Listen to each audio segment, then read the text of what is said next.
All right, we are live back on the Andre Duke Show with Carter Smith. Carter, how we doing? Well, after we finished up the show last night, I saw some news come across. Actually, came across during the show, and it kind of ruined my night, to be honest with you. But doing all right. Woke up this morning, got some work done, got things moving and grooving here on a nice little Thursday morning, getting ready for football weekend. But yeah, obviously the major news in regards to Notre Dame is. Less than ideal. But we'll jump into that in a second. How about you? How was your night and morning, and how's your day going? Same old, same old.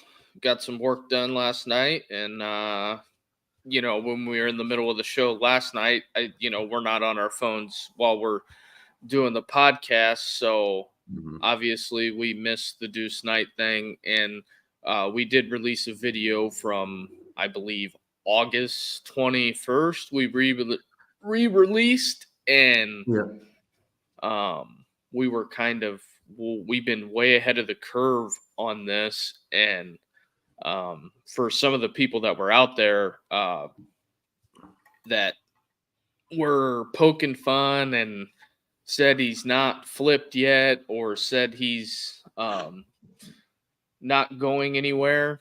Um, where are you at today? yeah. I mean, it's we've had this in the tank for a little while, where we thought this could happen or would happen, and it was just a matter of time. I believe we first talked about it back on like June 6th. That you thought specifically that a flip was imminent. Didn't know when, didn't know exactly how it would happen. At that time, it sounded like it was going to be Ole Miss. I at that time had not heard much, so I was hopeful that it wouldn't happen. And then back in August, when we discussed it, when the news started really coming out from people we talked to that it was going to be Auburn and that it was a done deal at that point. When you follow this recruitment, it's really a unique recruitment in that Deuce Knight hasn't really been shy about the fact that he's going to flip to Auburn, but he continued to tell people in South Bend that he wasn't going to, and like strung them along for what reason, I'm not sure. Maybe he hadn't made up his mind entirely, but you can go through his social media posts for the past week or so, and it looked like a kid that was already committed to Auburn, and everybody in South Bend and everything like that was kind of finally coming around to the idea that he's probably going to flip, except for the coaching staff, I guess, which Oh, really puts them in a bad spot. well, with a show like this today, there's nobody really that controls our narrative when it comes to Mm-hmm. um, how we present news in that fashion. There is a lot of websites that are selling you stuff um, Yeah. that I think controlled the narrative on a lot of this and tried to quiet down the noise from the Auburn fan base, especially. And Yeah. that's just my opinion. And we don't have a media credential that we need to keep to in order to keep doing this. Um, Mm-hmm. so I think that I'm not going to say misinformation, but Yeah. misoptimism or something of that. Yeah. I mean, Because there was people out there that were this isn't happening. He's not going anywhere. It mhm. was everywhere. He's Yeah. committed. I mean, The he's committed. His mom loves Marcus Freeman. I was told over and over again that there's no way his mom would let him flip. That his mom was so in love with Notre Dame and Marcus Freeman and the staff here that there was no chance. Well, obviously his dad or somebody didn't mind and fell in love. And I'm sure his mom loves Hugh Freeze and Auburn after they went on, I think, 2 or 3 visits with Deuce in the past month to Auburn. And it's just it's becoming a pattern with Notre Dame, right? You land these big recruits, i.e., Ivan Taylor, Deuce Knight. They commit to you early in the cycle, and everybody's all, excited for what's to come for Notre Dame football and what Marcus Freeman's doing on the recruiting trail. And then you get later in the cycle, and those players are flipping at a much higher rate than I think other big schools. I don't see a whole lot of movement this late in the cycle for schools like Ohio State, Alabama, Georgia, Ole Miss, Oregon. Like, I haven't seen a lot of their kids flipping their commitments, especially not their prized possession kids. This would be in my opinion, this is what their top 2 recruits have flipped and dipped out of the class, and then I believe, yeah. Ivan Taylor and Deuce Knight, and when it comes to this media thing, when you're selling something as far as information, and a coaching staff as a whole is not going to tell somebody, or they may have told them and then people spun a narrative, and that's their prerogative. And putting things behind a paywall especially makes me skeptical to a little bit of the way the whole recruitment went down. You had 10, 11 visits. He was here pretty much the whole month of June and July. It just really, in my opinion, though, the recruiting class fell apart, and it has fallen apart because at this late in the cycle, who are you going to go get that's going to be a difference maker? And you're literally in the same position you were at the end of last year, at the end of this year. And yeah. And I mean, we can talk about who they could get. I think the biggest thing is it's not just about Deuce Knight. It's not just about one kid. It's about how Notre Dame is recruiting specifically offensively. If you look at their commitments now, I believe they've fallen to like 13th or 14th nationally, depending on the service, in recruiting for 2025. Their top recruit is Will Black, the tackle out of Connecticut, who's a great player. But other than that tackle, I mean, their top recruits are all on the defensive side of the ball. They have two tackles and a tight end, and then an athlete that's way down there that ranked 352nd nationally.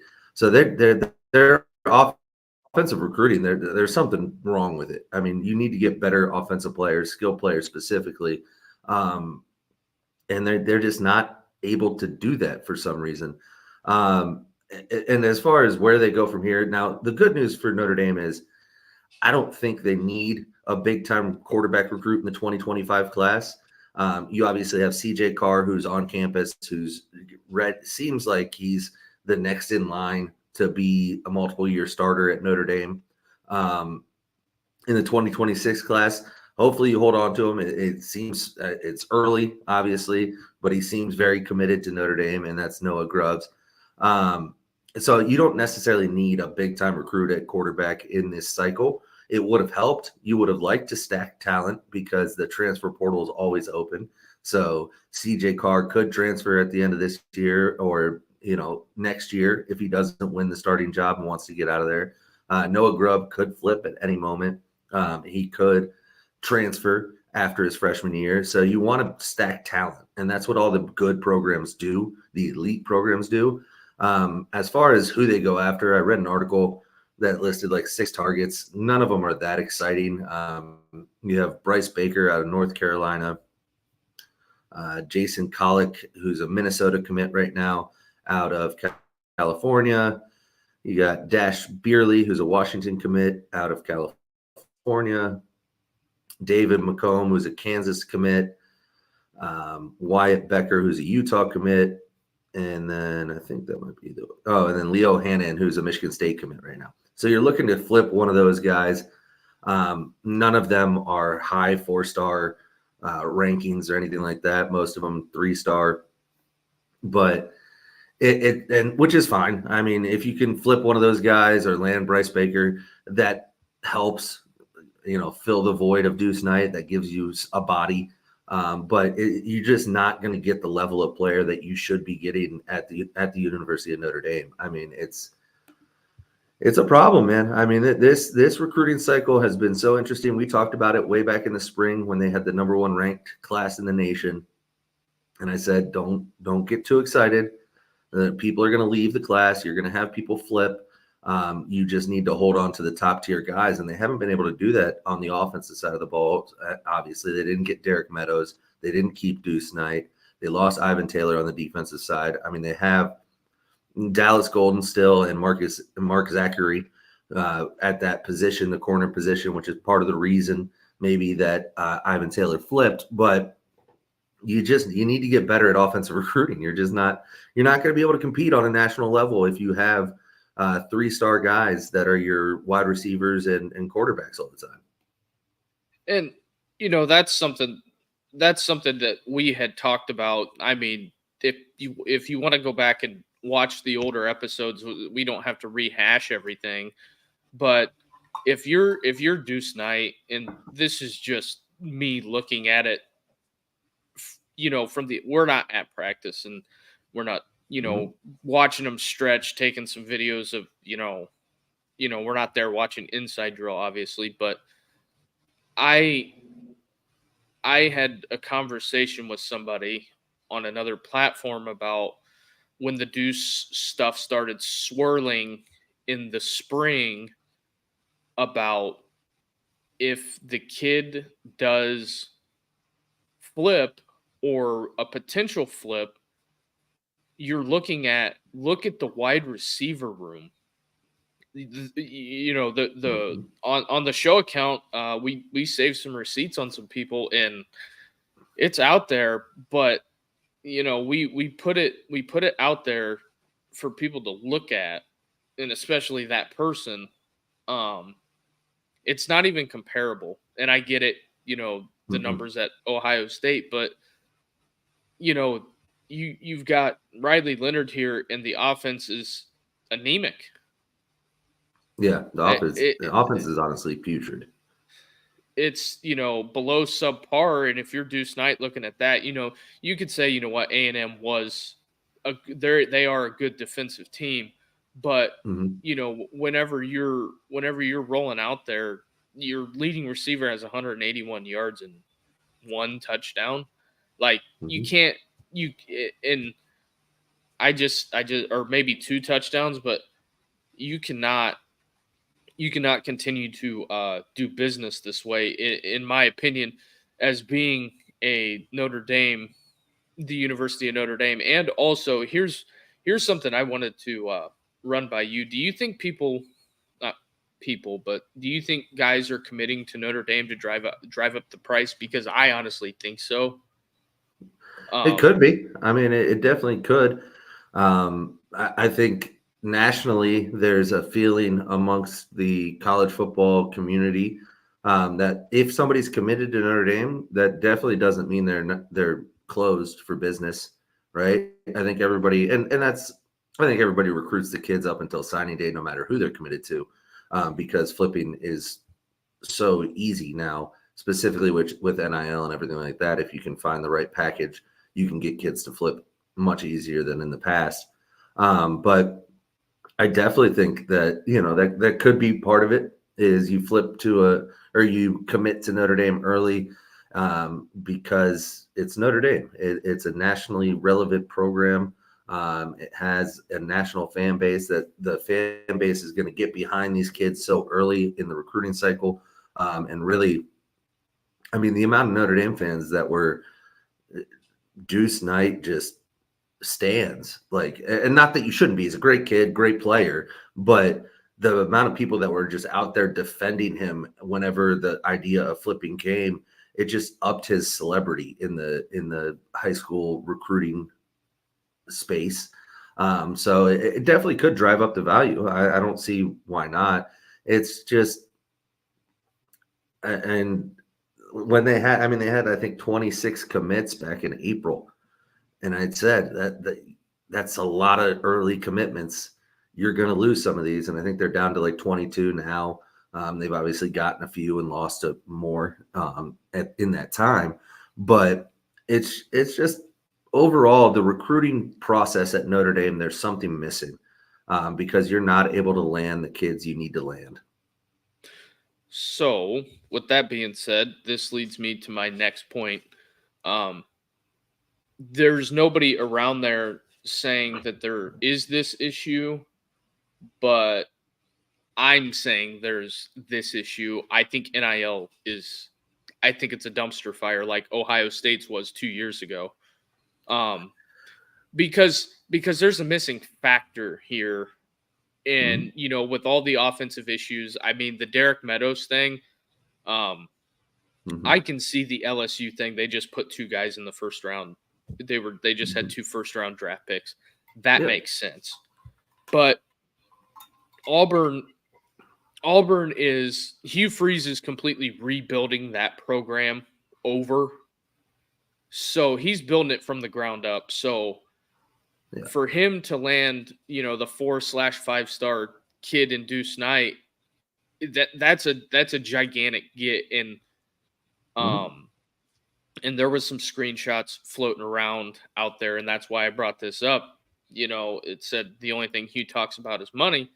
Well, obviously, money does talk, and on the Notre Dame side of it, you're going to have to make I think at this season, you're going to have to make a decision. You're either going to try to win football games in which the Brady Quinn's or whatever that is, friend or fund is transitioning out as being the Notre Dame NIL. I've talked to, people around the industry, and their sentiment to me is the money's funny at Notre Dame. I mean, they found $1 million to pay Riley Leonard, but look at what you got. It's and they're rolling out a new NIL program, Rally, I believe, and it hopefully they can raise the funds to start paying these players. And for the people that say, they shouldn't get paid or what have you, well, this is the landscape. This is where it's trending. So if you don't want to pay players and you don't want to have anything to do with this, well, at a certain point, you're going to have to jump off and join the Ivy League and, keep it closed and don't put guys in the NFL. And then your revenue is going to go in the toilet, and it was all for naught.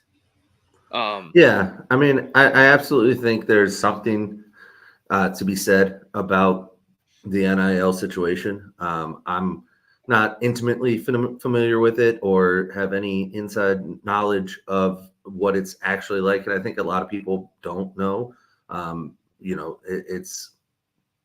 I can only go based off of results.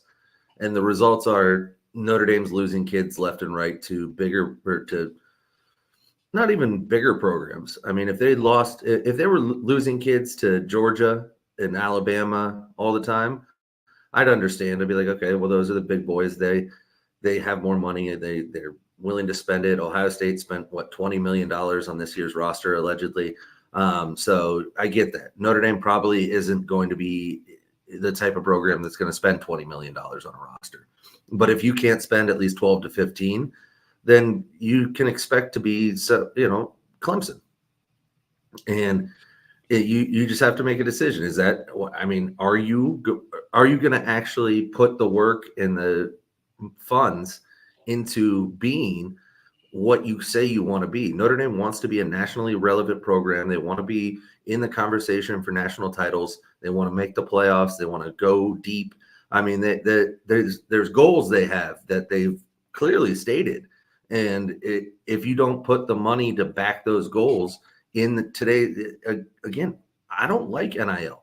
I think the kids should be getting paid, obviously, but I don't like NIL. I don't think it's a great thing for college football, but that's what we have right now. So either figure out a way to use it to your advantage to get these kids like Ohio State, Georgia, Alabama have done, and obviously now Ole Miss, Auburn, Oregon, some of those other programs are doing, or change your goals, because you're not going to be able to compete in the recruiting world that we live in today if you're not willing to put the money behind it. And that's just a fact. That's just where we are. In 5 years, it's going to be totally different. You won't have the same situations that you have now. But for the time being, you better have it in place and your NIL better be solid. You can't have kids commit and decommit because other programs that aren't, in my opinion, Auburn isn't the same as Notre Dame. They shouldn't be the same. They're in the same realm, but losing kids to comparable programs is not how you succeed. And in the meantime, you better get that money right. And you can't offer kids money and not pay them like some of these schools are doing and losing kids because the NIL offer that they were given never panned out the right way. I mean, you have to do it right, and you have to have the money behind it. And there's no lack of money at Notre Dame. The alumni, the fan base, the everything. There's plenty of support. There's plenty of money if they tap into it and they do it right. And Notre Dame hasn't done that. And Ohio State went through it 2 years ago, where they realized in order to actually compete with the big boys in college football, we have to use this money correctly. And we have to, because Ohio State has no shortage of money, and they did it. They came together. The collective came together with the university. They put a plan in place. They figured out how to make it work, and it's showing on the field now. So hopefully Rally can be that for Notre Dame. I don't know enough about it to say that it is, but hopefully this new collective, this new NIL wave for Notre Dame is how they fix this issue. Right. And, I feel like Notre Dame is entering the Ohio State. Remember when Gene Smith championed cohesion that failed miserably? I feel like, and I just, it's, we've had guests on and they've all pretty much have lined up in the same realm. You got to have resources. Like it's embarrassing because look at SMU. SMU 15 years ago was in Conference USA, and they've went from Conference USA to the ACC, taking no TV money, raised $150 million. I get it; it's Texas oil money, but they're committing resources to winning. Yeah. Any program that wants to become relevant is doing that. You can look at all the Texas schools like A&M, SMU, Texas. You can look down in the South, Georgia, Alabama, Ole Miss, Auburn, Ohio State, Oregon. You can just look across the nation, and the schools that are getting better and raising their profile and actually becoming relevant again are the schools that are putting the most money into it. And that's just how this landscape of college football is now. Yeah, the teams that are, if you look at if you go to the top 25 and look at the teams that are committing resources to this problem, well, not problem, but committing resources to this situation or what the process is now. Texas spending a ton of money, Georgia a ton of money, Alabama a ton of money. Ohio State a ton of money. You are going to have to commit resources to this, to NIL, to get serious about landing these kids like Deuce Knight. And it's great. Will Black is a great player, but when he takes his helmet off, how many people recognize him? And he also doesn't score touchdowns. He helps a whole hell of a lot. We could probably use him this year, but it's a wild time. If you would have told me before, we'll rewind it 16 months, close to around the time that Deuce Knight committed, the SEC has a very strange way of creeping up late. Like Mhm. Saban for years would be ranked 16, 17, and then signing day would roll around and he'd be boom, number 1. Mhm. So I feel like the SEC does a good job of slow playing kids to really find out if they really want to be there, because Auburn, whenever Deuce didn't flip after the first visit, Mhm. um, they were like, okay, well, we're gonna go talk to some other quarterbacks, and Yeah, and they kept recruiting Deuce, and they kept getting him on campus, and they kept putting the bug in his ear, and obviously it's paid off to this point. Now it's not December right now; he hasn't signed any papers, so that's not to say another school couldn't creep in late in the cycle and flip him again. But I agree. I mean, the way the SEC recruits is different. They don't. It seems like they wait. They don't expect kids to commit as early. They don't care if he commits as early. They slow play it to make sure it's the kid they want, and then when they decide that they want a kid later in the cycle, they go full on them, and they get them to flip, and they get them to come to their school. And that's the difference between Notre Dame and SEC recruiting right now. Is Notre Dame's getting a lot of these commitments really early in the cycle, which isn't a bad thing if you can keep it. They're just struggling to keep them. And so if that's how it's going to be, I'd rather not have the commitment. Notre Dame could have recruited a lot of other kids if they didn't have a commitment from Deuce Knight. And if they knew he was going to flip earlier than, October 2nd. There was a lot of other quarterbacks they could have gone after, but they didn't do that because they thought they had their guy. And then now he recruits 2 months before signing day, and now you're scrambling to land a kid in this class. And what's left out there is kids that maybe those are the kids you would have recruited if Deuce wasn't committed, but there's probably other committed kids that you could have recruited that are better.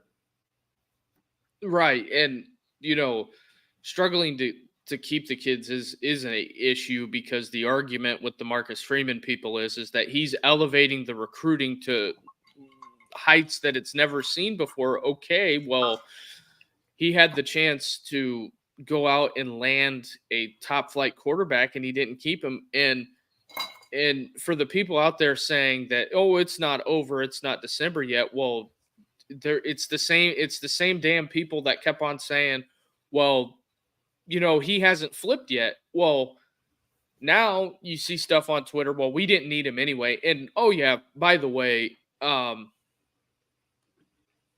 it's wild. And yes, this is a good comment, because we knew about this, and we put this out in the spring that he was going to flip, and nobody wanted to listen to us. They said, "You Mhm. guys don't know anything. You don't know anybody." Okay, well, where's the Deuce Knight commitment at? And and also the other thing too, that it's kind of disgusting, is I seen a lot of posts about people out there saying, "I hope you get hurt or No, yeah, tear that's your terrible. tear your ACL." Uh, this is let's remember, we're talking about a 17-year-old kid here, and Carter, you have kids, I have kids. Like, what the hell Mhm. is wrong with, like, because he didn't It's want to come to your disgusting. school? Yeah. Like Uh, what the hell is wrong with you people? That's yeah. that's what I want to know Yeah. more than anything. If you want to be angry at the right people. Don't be angry at Deuce Knight for doing what he thinks is best for him and his family. Like, be angry at Marcus Freeman and the staff for not being able to keep a commitment. Be angry with the recruiting staff for not identifying better players that want to come to Notre Dame earlier in the process. I mean, Deuce Knight can do whatever he wants, and I wish him nothing but the best. I hope he stays healthy, has a great career at Auburn or wherever he ends up. But don't to attack a 17-year-old kid. It's disgusting internet troll behavior, small dick energy. Like, you're just, I have no time for that. So if you're one of those people, don't listen. Yeah, and I get, people are passionate about everything that has to do with college football. And that's one thing that is the fans. And, the NIL, just because they get paid, is not an excuse to wish someone harm, in No, my opinion. and you shouldn't even do it to grown men in the NFL, let alone a 17-year-old kid that's just trying to figure out what's best for his future. And Like, and you know what? You wish them the best, or you know what? You say, if you want to just say good riddance, thank God it's over. That's yeah, that's one that's one thing, opposed to saying, I hope you tear your ACL. Like, you're really a scumbag at that point, yeah, in you're my a opinion. terrible human being. And this is big time college football, and I do understand that, but to a Wait, certain you're degree, gonna have you're those disgusting fans in every fan base. It's an unfortunate fact of college football and where we are. You're gonna have those just die-hard, mentally unstable people that would actually wish harm on somebody because they didn't want to come to the school you root for. Most of the time, it's not even the school that you went to; it's just a school you've rooted for years, and it's ex- like, exactly, because getting into Notre Dame is very hard. yeah, And the other thing too is a lot of the criticism for the people that are on the message boards, and they see, and they post the meltdown stuff, and I see that, and some of the mm, things that people were saying, some people were going at Marcus Freeman, and that's okay in my opinion. Go yeah, at the he coach, should be held accountable. like Mike Gundy said, I'm a man and I'm 40. Yeah, come at And me. yeah, and it's the same detractors of the fan base, because it's the same people that you see running through the cycle of, we didn't need him anyway. Well, Mhm. it wouldn't hurt.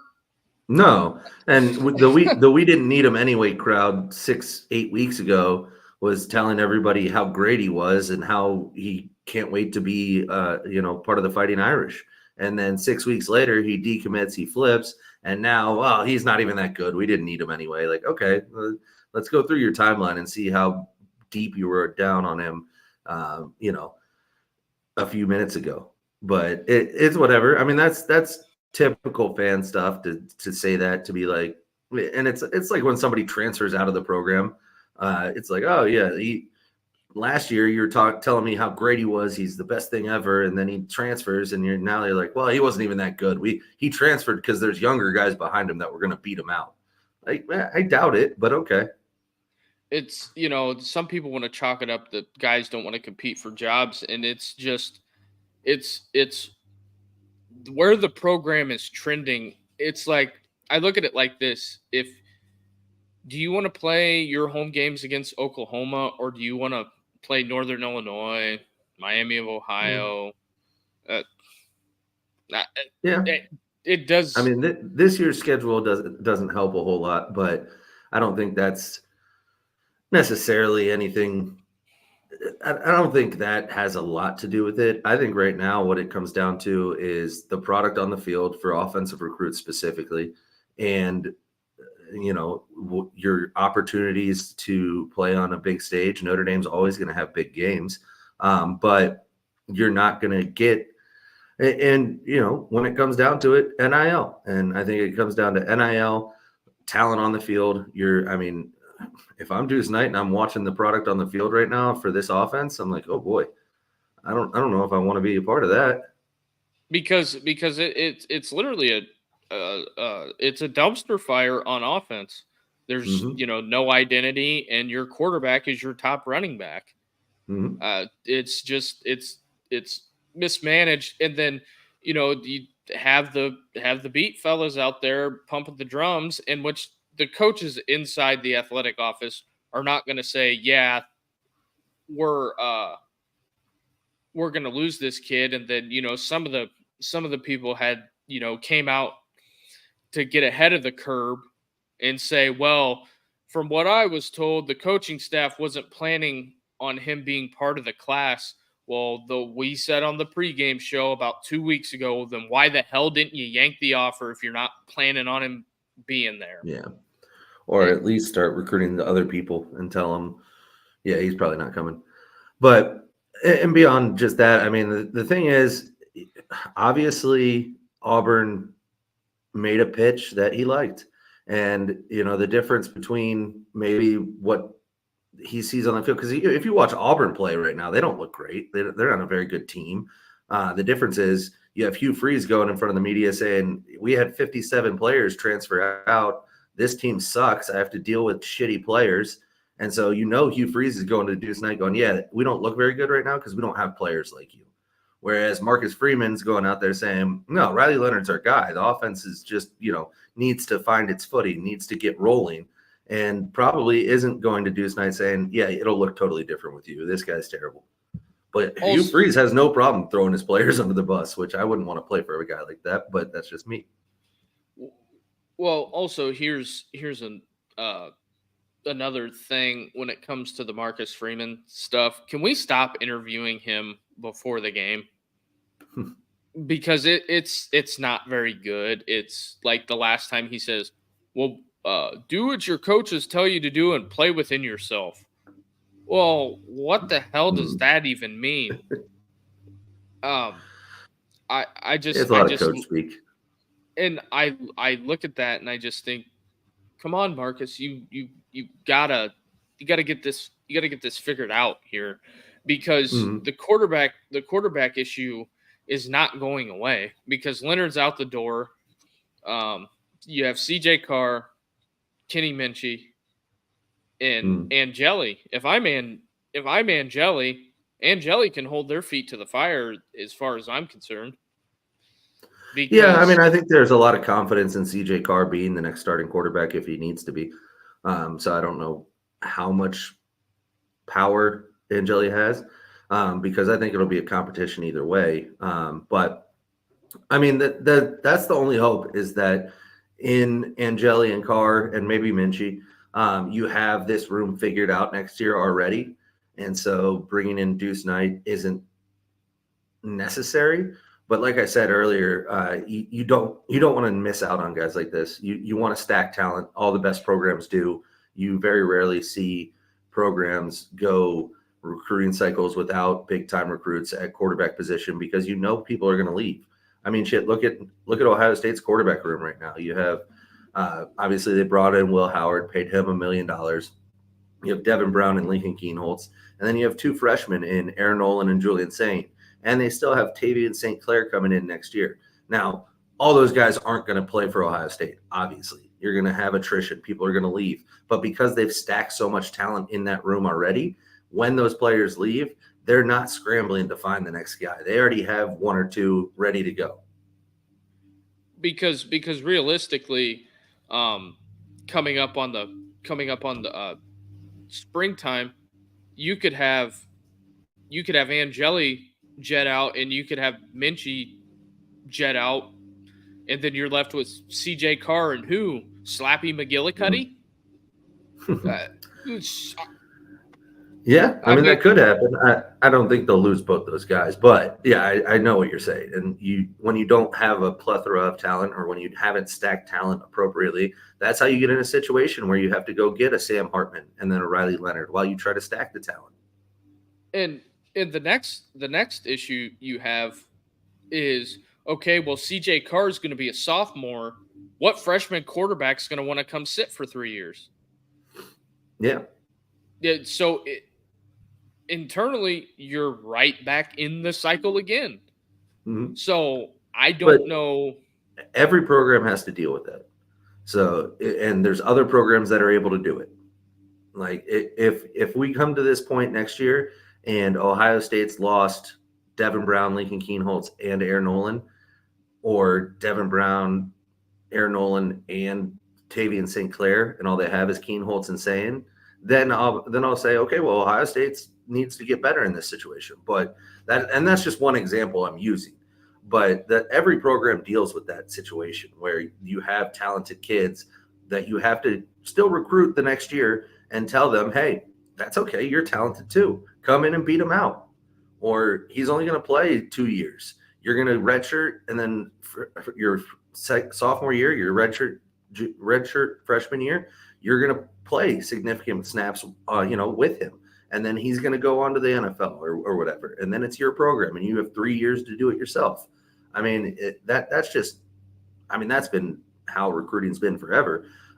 It's just easier to lose guys now. Yeah, because you can't stack 3 5-stars on one roster or 6 or 7 at one position anymore. No. It's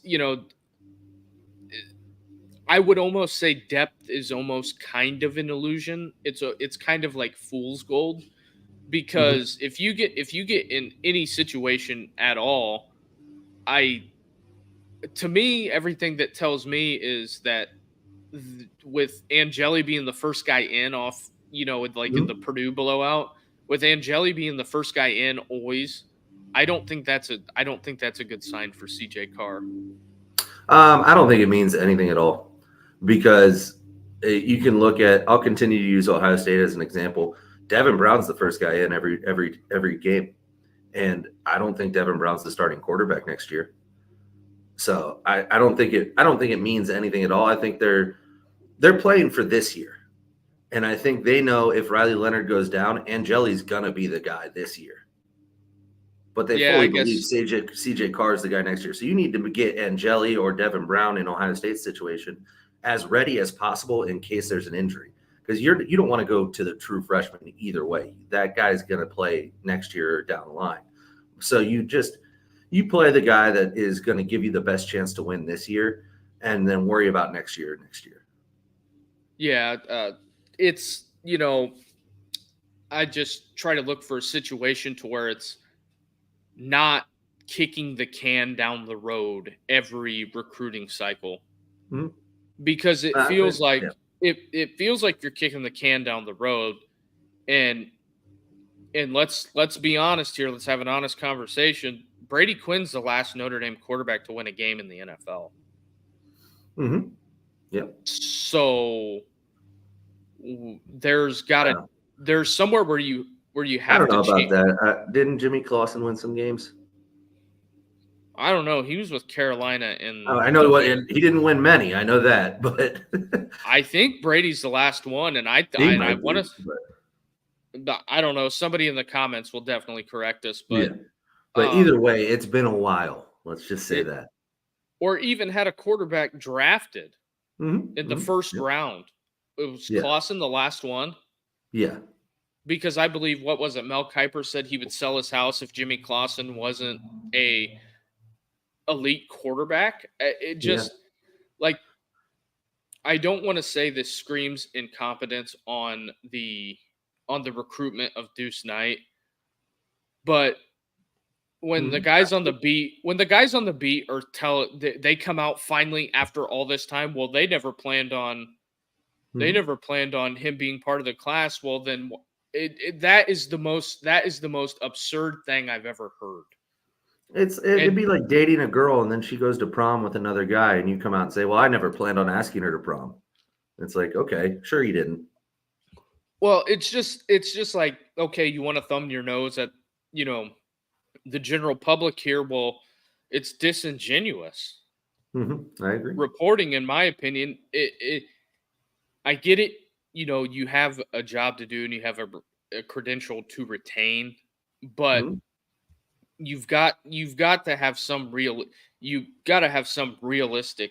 expectations here when it comes to this, because if you knew months ago, or if you put it behind the paywall, which I don't subscribe to any of their stuff, because I'd rather get my own stuff so there's no content alleged theft, but I just feel like we're on the train track, and it's not trending well at the moment, in my opinion.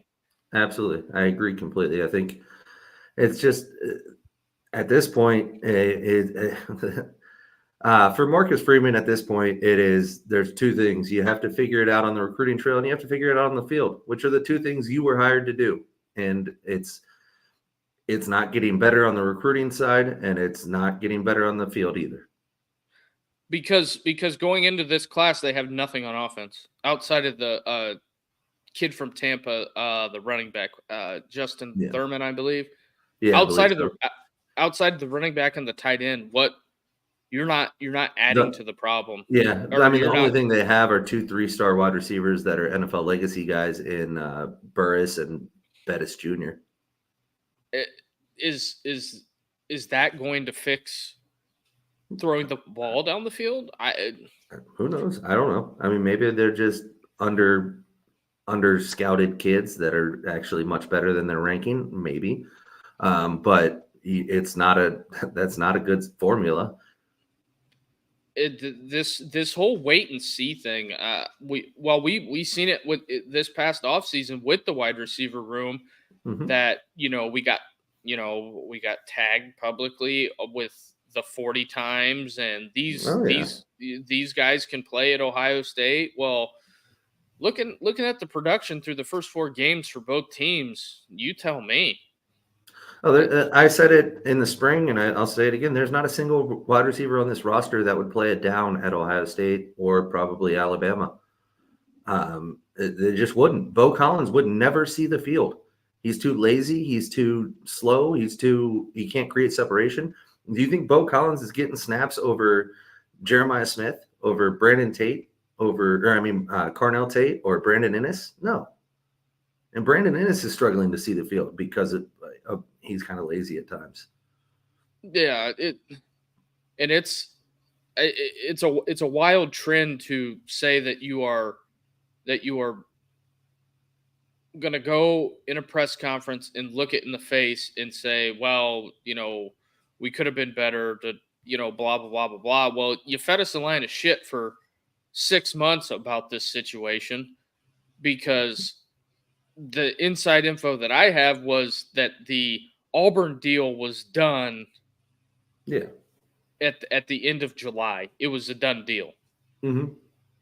So, yep. And then when they didn't get him on campus for Louisville, that's when I was like, okay, the info, this has been solid. The source was solid all the way through, and we thought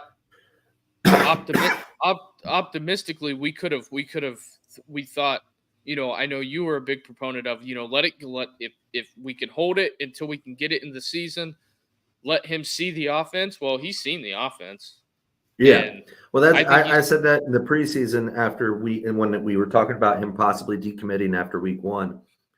And I said, the longer this goes into the season, the better news that is for Notre Dame, other than the fact that if you do lose him, it's putting you in a bad spot recruiting wise, because you would have liked to lose him earlier in the cycle. But if they could have put a product on the field that looked good, that looked like, hey, look what Mike Denbrock can do with this offense, look what Riley Leonard's able to do, then maybe the things go differently. But I think ultimately he was going to flip 8 weeks ago. And he held his recruitment for 8 weeks to see, to let it play out and see both teams and see both staffs and everything like that. And it just came down to a mixture of money and the product on the field. Notre Dame wasn't, not that Auburn's product is better than Notre Dame's even. It's just he was waiting to see Notre Dame separate themselves, and they didn't. Yeah, I just think it's an set of unfortunate circumstances, but it just feels like this is our first year, doing this podcast and covering this, but from the outside looking in, it feels like we're looking last year with the Hartman thing and Riley Leonard, the same thing. Well, like we're looking at the same situation. It's just with different pieces. Yeah. And I don't know where you can't fix this class as far as. No, I mean, it's still going to be a good class. It's just offensively weak, which, I mean, I guess that's just what Notre Dame is. You know, they're going to have a good to great defense, and offensively, if their O line can stay healthy, they'll try to run the ball and pass when they need to. I mean, I don't know what else to say about it other than it's not a good recruiting class for the offensive side of the ball. Now, I guess we're coming up on it. 10 minutes left. Do you think that the job, even though that you're not the biggest Brian Kelly fan in the world, Yep. do you think? I don't think Brian Kelly would have even tried to recruit Deuce Knight, though. But yeah, I don't know if he would have. I don't know how the recruiting would be different with Brian Kelly as opposed to Marcus Freeman. I think they have different philosophies on it, in my opinion. I'm not saying one's better or worse than the other. I think Brian Kelly recruited it pretty well at Notre Dame for what he did. He had similar classes to what Marcus is getting, top 20, top 15 classes pretty consistently. But that's what I was told Marcus Freeman was going to change. And he hasn't. We're at the I feel like we're at the crossroads right now. Mm-hmm.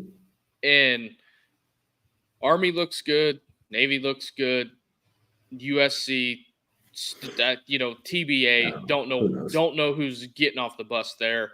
Well, I said it, I forget, it might have been in that same show that we talked about Deuce Knight flipping back in June or when it was, but I said Marcus Freeman needed to do 3 things this year in order to set Notre Dame up for success recruiting wise and just himself. I said they needed to beat A&M and win a game in the SEC, which they did. Then I said that he needed to make the playoffs and actually win a playoff game. Well, they still have a chance to make the playoffs. I'm not 100% sure that they can win a playoff game, though, even if they do make it. And then the third thing was put players in the league, specifically on the offensive side of the ball, so that you can go to these recruits and say, look, this is what we did with Riley Leonard, with Bo Collins. And I can promise you, Riley Leonard's not getting drafted. Yeah, and it just goes to show you the off-season hype, because he won the Matt Manning Passing Academy. Yeah. I mean, if he does get drafted, it'll be a late round thing. With I specifically said I don't care about that. That does nothing for recruiting.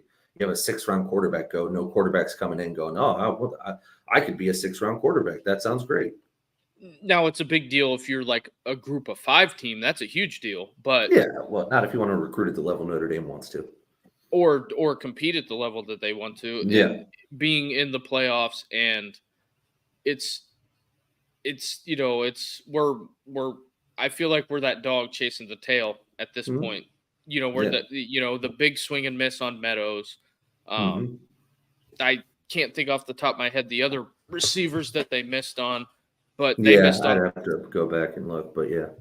But that's they missed on a receiver that they wanted, except for Burris and Bettis Jr., who are barely top 500 kids. And could they develop? Yes, but that could take 2 to 3 years.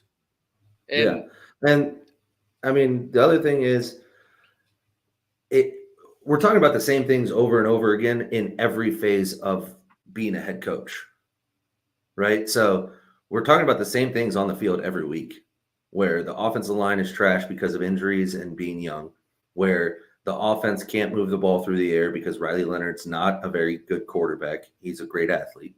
And on defense, the same things, just depth issues. Defense looks pretty good. That's what we talk about every week. You can watch our show. It's going to hopefully change. Maybe they make some strides, but that's been the theme of every show we've done pretty much when recapping games is, once again, Riley Leonard didn't look very good. Once again, the offensive line's a major issue. And then when we talk about recruiting, it's the same things over and over again. Well, they lost out on this guy. They had this guy. He flipped because of this. And it's the same reasons over and over and over again.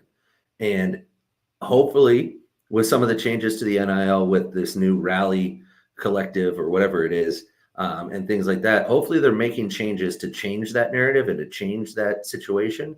Otherwise, it's the definition of insanity, right? Just banging your head against the wall, doing the same things over and over and over. And so you need to make changes. And they're not going to make changes at the quarterback position. They're going to let Riley Leonard go out there until he breaks in half. And they're not making changes on the offensive line because they don't have anybody else to put in. So that part's probably going to be the same the rest of the year. Hopefully, you can get a little healthy on offensive line, get a little better. Maybe Riley Leonard can improve a little bit, but he's a fifth-year senior or whatever. He is what he is. The development's pretty much done. And so hopefully in recruiting, they're making changes, but we'll see. This cycle has shown a lot of the same issues they've had over the past couple years. And hopefully the 2026 cycle is different. I mean, we'll see. They have a lot of early commitments again. Hopefully you hold on to them this time. Yeah, and it's just like damn, you let this one slip away, and I don't know how much time Marcus is going to get. Not much more. I can tell you that. Not much more. I know people love him. I really like the guy. I think he's a phenomenal person and a really good football coach, especially on the defensive side of the ball. I think he's a really smart defensive coach. But you don't get much time at the University of Notre Dame especially when you don't see any kind of changes that are improving, right? This is the same problem he's had for 3 years. His recruiting hasn't elevated. His play on the field is consistently subpar. He beats good teams sometimes, like in A&M. He loses close games to elite teams like in Ohio State. And then he loses bad losses to a Marshall, to a NIU.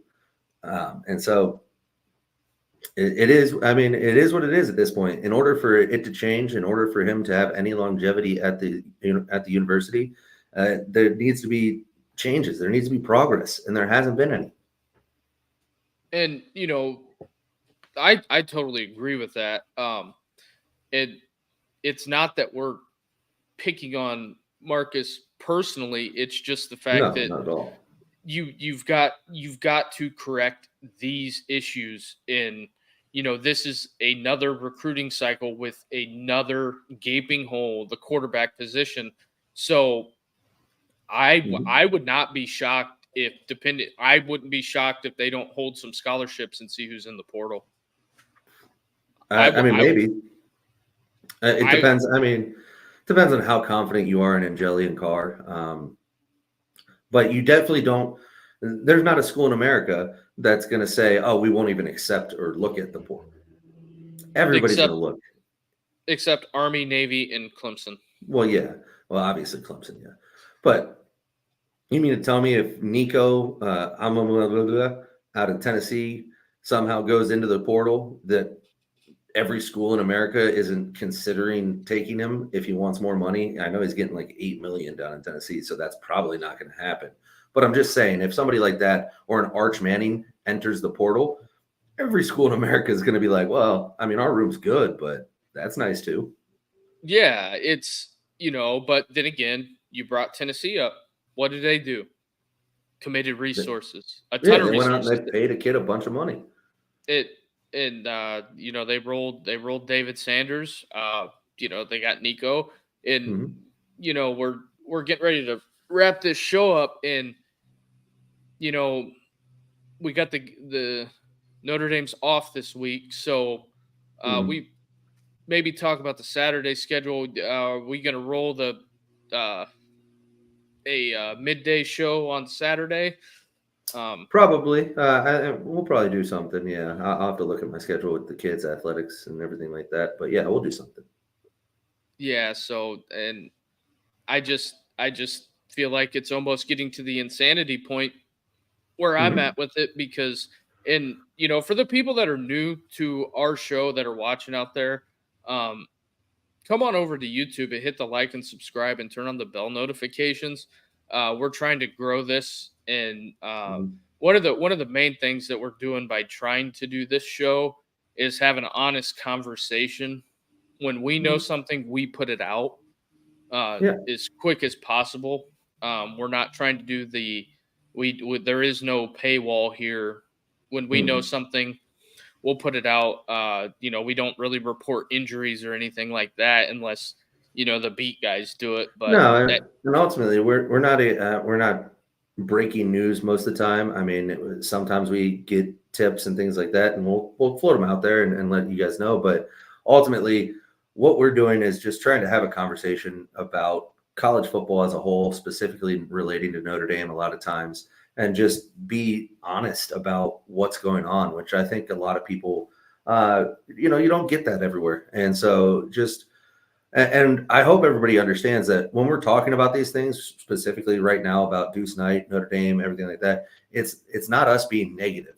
It's not us saying that Marcus Freeman's doing a horrible job or anything. It's nothing personal. It's not. It's just analyzing the situation and analyzing the honest truth about what's going on with the program. That's all. All right. With that being said, Carter, enjoy the rest of your day. And everybody out there watching, please hit the like and subscribe button and help us out. All right, everybody.